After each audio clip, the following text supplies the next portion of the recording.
আগে দর্শনধারী পরে গুণ বিচারী একটা প্রবাদ বাক্য আছে। তো আসলে এটা সব সময় কি সব ক্ষেত্রেই সাজে? আমার তো মনে হয় না। বিশেষ করে রান্নার ক্ষেত্রে যদি মনে হয় যে দেখতে ভালো হয়নি, কিন্তু সে খাবারটা কি আসলে খুবই খারাপ হয়? না, অনেক সময় দেখা যায় যে রান্নার চেহারা খারাপ হলেও স্বাদ কিন্তু ঠিক থাকে। তো এই কথাটা সব সময় মানায় না। আসসালামু আলাইকুম। তো আমি আজকে আপনাদের সাথে একটি লং ভিডিও শেয়ার করব। আশা করি শেষ পর্যন্ত দেখবেন। তো এখানে এই মাছগুলো কী মাছ আমি নিজেও জানি না। তো এই মাছগুলো একদিন ভাজি খেয়েছিলাম, তো ভাবলাম যে আজকে একটু অন্যরকমভাবে রান্না করি। ভাজিটা খেতে খুব একটা ভালো লাগেনি, তো ভাবলাম আজকে একটু এভাবে রান্না করে দেখি কেমন লাগে।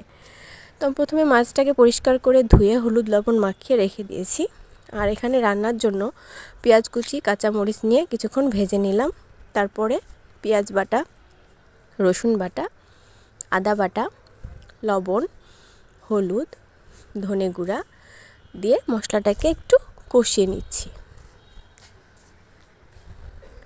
আমি এখানে বাটা টমেটো দিচ্ছি।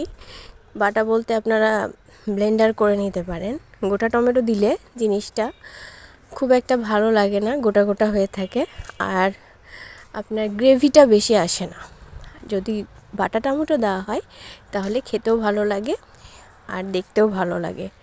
তো আমি এখানে অল্প অল্প করে পানি দিয়ে, মানে টমেটো দিয়ে, তারপরে ওই ব্লেন্ডার জারটা ধুয়ে পানি দিয়ে একটু মশলাটা কষিয়ে নিচ্ছি। আর এখানে আমি কিছু মটরশুঁটিও অ্যাড করেছি।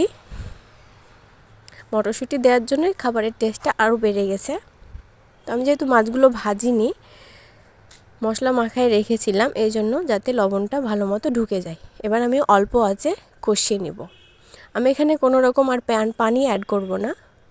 যে পানি বের হয়েছে তাতেই হয়ে যাবে রান্না ইনশাল্লাহ। এবার ধনেপাতা কুচি দিয়ে কিছুক্ষণ রেস্টে রেখে দিলাম। এবার দিয়ে দিলাম জিরা গুঁড়া। মাছটা একটু উল্টে পাল্টে রান্না করে নিতে হবে, যেহেতু আমি কাঁচা মাছ রান্না করছি, মাছটা ভাজিনি। দেখেই আমার রান্না করি তখনই মনে হচ্ছিল যে খাবারটা মনে হয় অনেক টেস্টি হবে। তো অবশ্য খাবারটা এভাবে মাছটা রান্না করে দেখবেন, আমার কাছে অনেক ভালো লেগেছে। আর এতক্ষণ ধৈর্য সহকারে ভিডিওটি দেখার জন্য অবশ্যই ধন্যবাদ। ভালো লাগলে লাইক, কমেন্ট, শেয়ার করতে ভুলবেন না কিন্তু। ভালো থাকবেন। আল্লাহ হাফেজ।